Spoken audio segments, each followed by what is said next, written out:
Então, meu caro Fernando, eu queria que você, com sua experiência, porque nós temos um desafio muito grande, e esse desafio passa pela montagem do plano de ação. Para você acelerar o passo, como bem disse o professor Vitor Maciel, você que está aí nos assistindo, que está no setor público, tem que ter em mente os requisitos mínimos para eu começar essa tarefa. E dentro do decreto, no artigo 4º, nós temos situações que podem nos dar a largada. São, no mínimo, 12 a 14 requisitos mínimos. Então, Fernando, você que tem tido essa experiência, que tem passado aí, né, por muitas assim, situações de inovação, como você vê este momento e a implantação do CIAFIC para esses entes subnacionais? O microfone está fechado, professor Fernando. Abrindo aqui agora. Bom dia, Paulo. Bom dia, professor Jorge Nascimento. Bom dia a todos os colegas. Agradecer ao convite aí desses ilustres colegas que me presentearam em estar aqui hoje, né, batendo esse papo com vocês, aos internautas que estão aí do outro lado assistindo esse nosso bate-papo aqui. Bem, professor Jorge, a questão de um sistema de gestão orçamentária e financeira integrado, ele não é uma ideia nova, né? No governo federal, como muito bem Paulo Henrique colocou aqui nessa nossa discussão, e com propriedade, porque ele viveu lá dentro, o CIAF, mas logo após o advento da LRF, e a gente está falando de 21 anos, né, atrás, lá no ano 2000, o governo federal ele buscou incentivar que municípios, sobretudo capitais e também estados, implementassem sistemas de gestão orçamentária e financeira. Naquela época, era o chamado CIAFEM, inclusive até com linhas de financiamento. Existia um programa de financiamento na época, chamado PENAFEM, que incentivava a adoção desses sistemas. Aqui eu tenho que fazer um destaque, porque naquela época eu estava engateando ainda nessa área, né? Mas já vivia e já consumia essas informações. A gente tinha um sistema voltado para a gestão orçamentária financeira. A contabilidade não era o foco, não era o cerne da questão. O momento patrimonial ainda não se fazia presente naquela época. E depois a gente veio com essa evolução na discussão contábil, a partir do ano de 2008, com a implementação de normas contábeis. E aí é importante esse destaque, porque às vezes a gente, diante de uma mudança, como agora está sendo proposto pelo decreto federal regulamentando a lei complementar 131, a gente às vezes não acredita que vai mudar. Não, vai ficar isso aí, a mesma coisa. Lá em 2008, quando a gente começou a discutir a contabilidade pública como ferramenta de gestão, a contabilidade pública como fonte de informação e não apenas o fluxo, né, orçamentário de receita e despesa, a gente teria que controlar também os fenômenos patrimoniais. A gente achava que isso era uma coisa que não ia pegar, existia muita gente torcendo contra, existia defensores da legalidade pura dizendo que a lei 4.320 precisava ser alterada para que as normas contábeis, para que o patrimônio público pudesse ser evidenciado, para que a contabilidade no Brasil fosse plena. E isso acabou, o tempo depois, não, que na realidade a gente está atualmente, desde aquela época que estava propondo, e atualmente o que nós queremos fazer é cumprir com a Lei 4.320, evidenciando as posições patrimoniais da entidade pública, os reflexos dos atos e fatos no setor público que causa mudanças no patrimônio público. E aí vem a questão do CIAFIC, que é justamente regulamentando a Lei Complementar 1, lá de 2009, que introduziu essa necessidade dos entes públicos adotarem um sistema que tenha confiabilidade de informações, tenha gestão e, ao mesmo tempo, dessa integridade, essa confiabilidade. E o desafio hoje é conquistar a simpatia dos gestores. Então, os gestores colocarem isso na mesa como um ponto de implementação de gestão, né? Porque eu digo sempre, quem tem informação tem poder. Sem informação não se governa, né? Sem informação não faz gestão. E quando você tem informação, a informação é distorcida, ela não tem fidedignidade, as decisões serão também tomadas de forma equivocada. E aí, o primeiro desafio, como eu falei, é colocar esse assunto como ponto. E o desafio torna-se maior quando a gente pensa no temporal. A gente acostumou durante muito tempo a consumir apenas informações orçamentárias, fluxo de receita e despesa. E isso aí até uma planilha em Excel faz, né? Então, você tem lá, mas a confiabilidade desses dados, desse fluxo no horizonte temporal, você começa a ter problemas. E por que consumir fluxo de informações de fluxo de receita e despesa? Porque a gente pensa muito no horizonte temporal curto, de um ano, que é o orçamento, a anualidade do orçamento, então eu vou executar o orçamento esse ano. Eu penso, às vezes, não penso numa gestão, penso no mandato, né? E aí, em 4 anos, eu não vou conseguir implementar um sistema que dê respostas completas, porque um processo de implantação de sistema integrado, ele leva a customização, ele leva esse tempo de maturação, ele leva o envolvimento de pessoas, ele leva a capacitação de pessoas, ele leva a mudança de normas e procedimentos, a implementação de normas e procedimentos, caso não existam, e a maioria das vezes não vai existir, ou se existir, precisam ser aperfeiçoadas. E esse conflito, que às vezes existe, de interesses, né? De você achar que vai ter vai ferir a autonomia, poder, ou de uma própria entidade pertencente ao mesmo poder. Então, a gente acostumou-se a estar em ilhas, o professor Vitor Maciel chama de feudos. Então, a gente acostumou-se a estar em ilhas, o fundo A, o fundo B, a autarquia B. Eu tenho meu orçamento, eu vou gerir meu orçamento, eu tenho meus contratos, eu vou gerir meus contratos. Eu sou do poder A, eu sou do poder B, e eu não posso ter sistemas compartilhados. Aí esse é o primeiro desafio a ser enfrentado. No município, a escolha de um único fornecedor de tecnologia e que esse fornecedor possa prover todos os entes, todas as entidades integrantes da administração pública daquele ente, seja poder legislativo, seja poder executivo, seja autarquia A, autarquia B, seja o fundo A, seja o fundo B.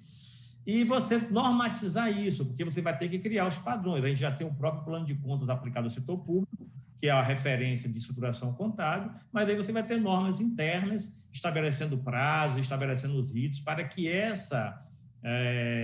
esse uso único do sistema ele possa fluir. E posso dizer a vocês, e a quem está nos assistindo aí, que eu já tive experiência de acompanhar municípios aqui do estado da Bahia, municípios de médio, municípios de pequeno porte, que Poder Executivo e Poder Legislativo usaram ou usam a mesma base de sistema e que é fantástico, porque não tem aquela coisa do dia 20 de cada mês ou do dia 30 de cada mês, chegar um documento do Poder Legislativo, o balancete dele, seja em papel ou seja em meio magnético, e você ter que ir na contabilidade central do Poder Executivo, pegar aquilo e ficar digitando, ou dar um comando no sistema, poder incorporar dados, para poder fazer captura, depois fazer conferência. A margem de erro, a margem de inconsistência é grande nesse processo. E quando você tem uma base única, era tranquilo, o Poder Legislativo apenas no prazo regulamentar, mandava o balancete dele impresso, assinado, para dizer, olha, o que eu estou entregando em papel aqui já está lá dentro da sua estrutura. Imprime o seu relatório consolidado que você vai ter as minhas informações junto com as suas, Poder Executivo. E aí a gente tinha uma total integridade de dados. E eu, particularmente, assessorei um município durante 8 anos com essa estrutura e nunca teve conflito entre os poderes. Cada um pagava o seu contrato. O contrato era único, mas o fornecedor era único, mas a relação era com o executivo e o legislativo. Cada um pagava a sua fatia do bolo ali, que lhe cabia. Então, isso é o ganho, né? Fora que você tem uma velocidade na questão do processamento dessas informações e disponibilizar essas informações aos órgãos de controle. E aí, professor, o outro grande desafio que a gente vê é a integração também desses sistemas e a própria qualidade dos dados. O professor Feijó falou aí inclusive mostrou um slide que eu uso muito e aprendi muito isso nas discussões com a STN. A contabilidade é o centro, não estou dizendo aqui que é a mais importante, mas ela é o centro desse processo. E ela, como centro desse processo, ela consome dados. Os insumos que os contadores recebem são os dados. Esses dados são produzidos por diversas fontes periféricas, como ele colocou aí, setor de recursos humanos, almoxarifado, tesouraria, tributos e por aí vai, patrimônio. Se esses dados eles não vêm concisos e coerentes, a contabilidade, ao processá-los, as informações sairão distorcidas. Então, é uma receita muito simples. Se entra algo ruim de informação, ou seja, se eu processo dados ruins, dados com baixa qualidade, dados não aderentes com a realidade, eu vou entregar informações com vieses de erros. Né? E aí a gente não vai ter essa qualidade que a gente está pretendendo, porque eu estou processando algo que não serve. E aí a gente entra numa dicotomia, que aí os órgãos de controle nesse processo é muito importante, a corrente do professor Jorge Carvalho, que de auditoria contábil sempre defendia isso, porque os órgãos de controle, eles recebem prestações de contas. E se eu imaginar que os órgãos públicos vão ter sistemas voltados para apenas formalizar prestações de contas, eu vou estar sempre no campo da formalidade. Olha, não importa se eu estou entregando tem coerência ou não, o importante é que esteja no plano formal, tudo ok. Mas a gente está buscando a materialidade, a gente está buscando a relevância dessa informação. As informações que eu estou produzindo no setor público, ela tem aderência, ela tem qualidade. Aquilo que está lá no balanço contábil, expressando a dívida ativa, como dívida ativa do ente público municipal, estadual ou federal, reflete a realidade do controle que o sistema de gerenciamento de dívida ativa do setor da Procuradoria ou da Fazenda Pública tem. Isso está integrado, esses sistemas se conversam, as pessoas sentam para discutir. Eu lembro bem que, uma certa época, eu abri uma discussão junto ao órgão de controle, porque, como assistente contábil de um determinado ente público, a gente se recusou a igualar o saldo da dívida ativa, fornecida pela Procuradoria, pelo setor de controle lá do município, com o saldo contábil. Então, o balancete tinha alguns milhões e o relatório da dívida ativa tinha alguns milhões a mais. E por que, como contadores, nós nos recusamos a igualar? Simplesmente porque no rol, na listagem da dívida ativa, tinha vários contribuintes identificados com 3 letras.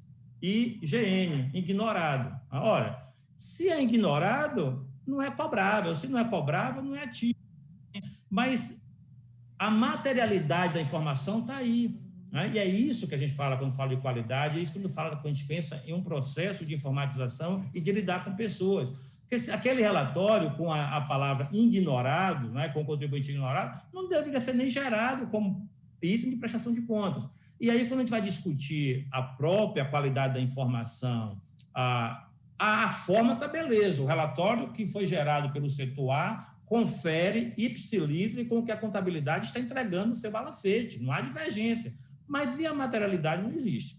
E aí o desafio é esse. Eu acho que você passar por esse processo de informatização no sistema integrado de CEAFIC, leva-se tempo, não vai ser um processo, no meu entendimento, de um mandato, né, de 4 anos, ele tem um início num período de uma gestão que deve perpassar para outro, e não vai ser um sistema de uma gestão, é um sistema de governo.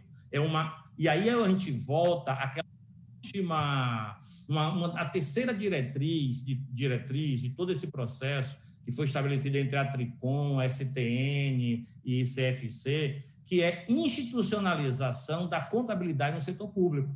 Então, se a gente imaginar, e a gente está discutindo isso aqui hoje, que a contabilidade é uma ferramenta importante de informação e gestão no setor público, que as informações contábeis é um repositório de dados para tomar decisão, a gente tem que pensar nessa institucionalização. É a contabilidade pertencer, o ente público enxergar a contabilidade como uma função. E aí, o professor Marco Vinícius está discutindo isso com a gente, comigo, é enxergar a contabilidade como uma função de governo. Você está ali dizendo, olha, aqui tem um processo que precisa ser observado e precisa ser gerido por mais de uma data.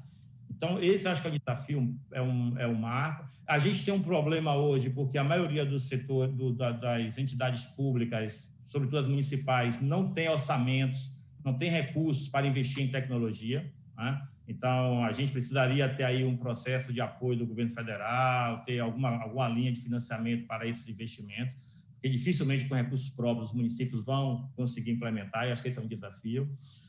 Temos também, eu não sei como é que está a nova lei de licitações e contratos, confesso que eu não parei para olhar isso lá, mas na Lei 8.066 hoje a gente tem uma limitação contratual, porque a Lei 8.066, no seu artigo 57, quando determina os prazos máximos de vigência contratual, ele diz que no caso de utilização de programas de informática, o prazo máximo é de 48 meses, então, a gente não poderia estar licitando por um período superior a 48 meses. Então, isso significa que a cada 4 anos a gente teria que ter um novo certame para escolher um novo fornecedor de sistema, né?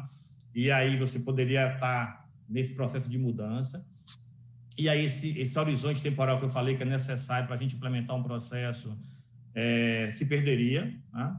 E fundamental nisso tudo é a vontade do gestor. É o gestor entender que a informação, a prestação de contas é uma consequência, é um dever natural, constitucional que está expresso. Ele assumiu o cargo de gestor, ele tem que prestar conta. Isso acontece no setor privado também. Se o cara assume a presidência de uma empresa, ele vai prestar conta. Se ele assume a diretoria de uma empresa, ele vai prestar conta aos donos, aos acionistas. No setor público, ele é eleito gestor público, ele é nomeado gestor público, ele tem que prestar conta à sociedade, né? Que são os acionistas, que são as pessoas, a sociedade que os acionistas, a acionista lá do ente.